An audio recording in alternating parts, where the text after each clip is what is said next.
Hey, what's up YouTube? Chris Gardiner here. I just completed a trip with my family to Banff, Alberta, and along the way I captured some 360 photos of popular tourist destinations and thought I would share those with you here. If you haven't used a 360 video on YouTube before, you can click and look around to explore the view.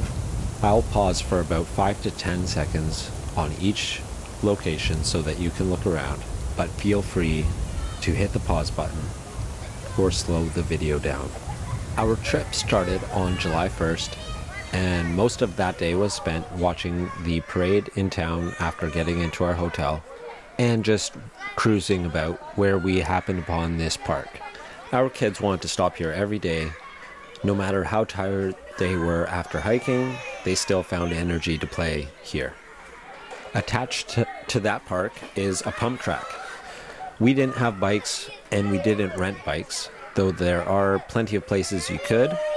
This looks like a lot of fun, and I'm happy that my town, while we were away, opened our own pump track. Moving on, this is Bow Falls. We are on the trail above the falls, and you can see the highest peak is Mount Rundle, and you can also see Sulphur Mountain from behind the trees. These are the Cascades of Time, or the Cascade Gardens. In my years of living here, I never made it to this place. And, especially at this time of year, it seemed everything was in full bloom. We tagged it onto the end of our day, but we would have liked to explore it further. There are definitely some iconic views you can get from this park looking down Banff Ave. With Cascade Mountain in the distance.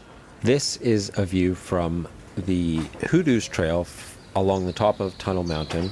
We were staying at a hotel up there, so this was our first hike to kind of initiate the boys to mountain views and, walking a little bit uphill, downhill on trails they haven't seen before. The Hoodoos is definitely a good beginner hike, and we really enjoyed staying on Tunnel Mountain. This is another view from along the trail to the Hoodoos. The peak that is over there by the sun and the river is Mount Rundle. Here's another view, this one from Bow Falls, a viewpoint kind of further downriver where the raft tours load up, and you can see Bow Falls in the distance. This is a great place to just sit and enjoy some sun. You can watch the rafts come in and out on their tours. And another view just from a shady tree spot near the Bow Falls. Although there is tour bus parking here, so be prepared for it to be busy. We came toward the end of the day, and as you can see, it was about this occupied. This is walking towards the Banff Springs golf course, and the building you can see up there is the Walled House restaurant for the Banff Springs Hotel. Now here we are on top of Sulphur Mountain. This is at the big visitor center. There's lots of rooftop terraces that just seem to keep going up and up, so just keep exploring. There was lots to see while we were there. The views are worth it. Now this is a little bit along the Sulphur Mountain walkways. Lots of boardwalks. You can see the small structure there is the Cosmic Ray Station. That's at the opposite end of the kind of visitor center that we just checked out. This is the uppermost rooftop patio, which had a barbecue going, but the cell reception or power supply was off and on, so they were a little bit behind and backed up. But it was still, a great place to get a snack, and we were happy for that after walking up. Another rooftop terrace at the visitor center, Sulphur Mountain. Beautiful day, as you can see. We really lucked out on our visit here. Even closer now to the Cosmic Ray Station on the Sulphur Mountain walkways. This was the end of the trail for us because they were fixing the decks, obviously, so that's as far as we could travel. Now we're looking at Lake Minnewanka by the docks where the various tours would load you up. So further along the Minnewanka Trail, this is one of the picnic spots, possibly one of the last picnic spots before you get into the trails. Can't quite remember. Lots of great viewpoints walking along the shoreline here. And again, just a little bit further towards the water from that picnic spot.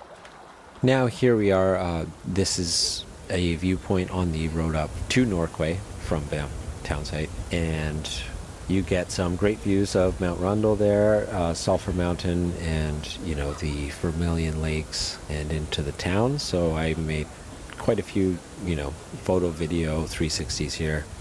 One of my favorite spots. We did not get it in great weather, but I'm happy just to get this.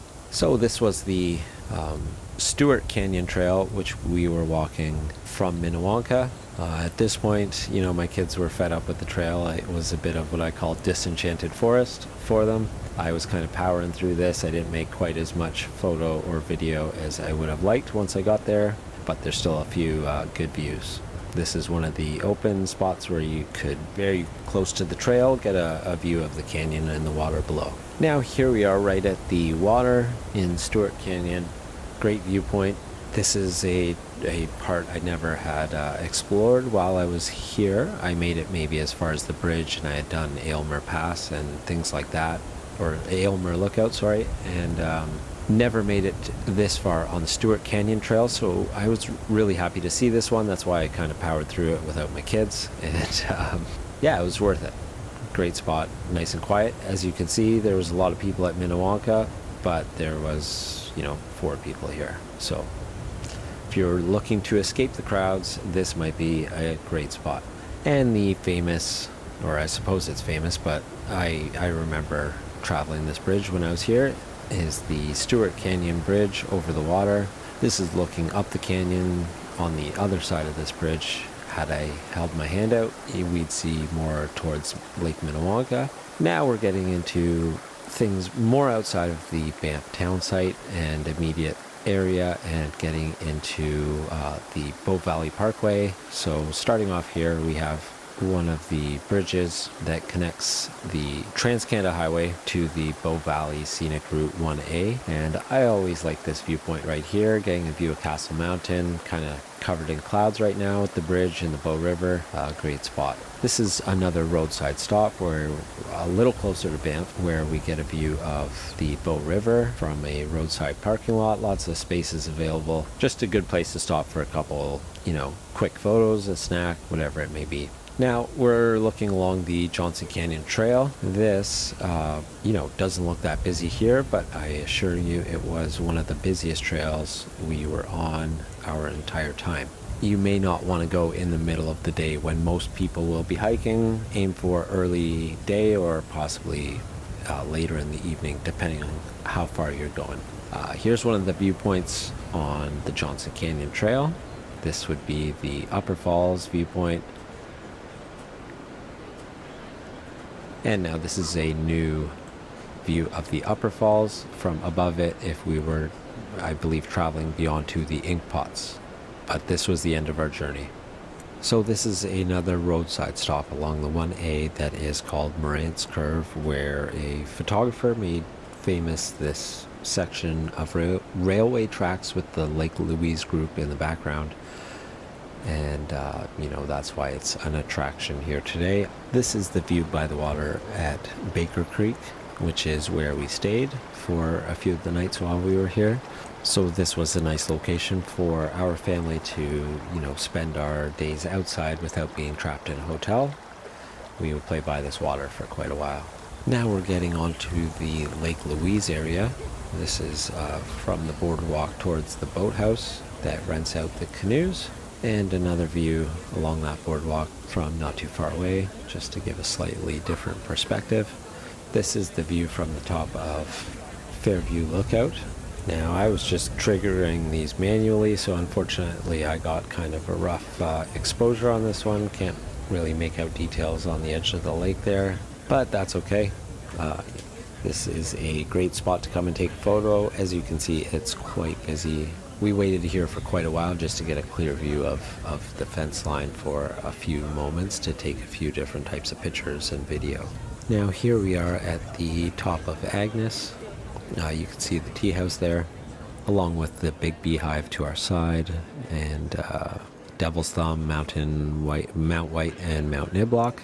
and the Lake Louise ski hill way off the other side of the valley there. Here's another view of that same area from not too far away, just for a slightly different perspective. And back down to the Lake Louise shoreline. Very busy place this time of year. This is at the top of Little Beehive, which if you've already made it to Lake Agnes and still have a little bit of energy or time in the day to spare, this is a great extra add-on, not too far, maybe 2 kilometers round trip to add on to the Teahouse hike, which did kind of stretch our kids a little thin by the end of their day, and we did end up missing the last roam bus. This is Mirror Lake on the way up to the Teahouse. This is the second part, our second stop here. Our first stop, it was, shoulder to shoulder, barely stopped for any photos. On the way back to the shoreline, finishing our hike, this was a much better time to stop for some photos. This is the Pipestone River in Lake Louise town site, just behind the Samson Mall. As you can see, there's some picnic tables, great place to sit and have your lunch. We always have Trailhead when we're in town. Great place to stop and grab a wrap. And just a little bit further, you can see the train bridge, not far. And we'll leave that at that for some of the slideshow photos. Now, I do have some 360 video, which I will be preparing and sharing on YouTube, so stay tuned for that. Thanks for watching. Take care.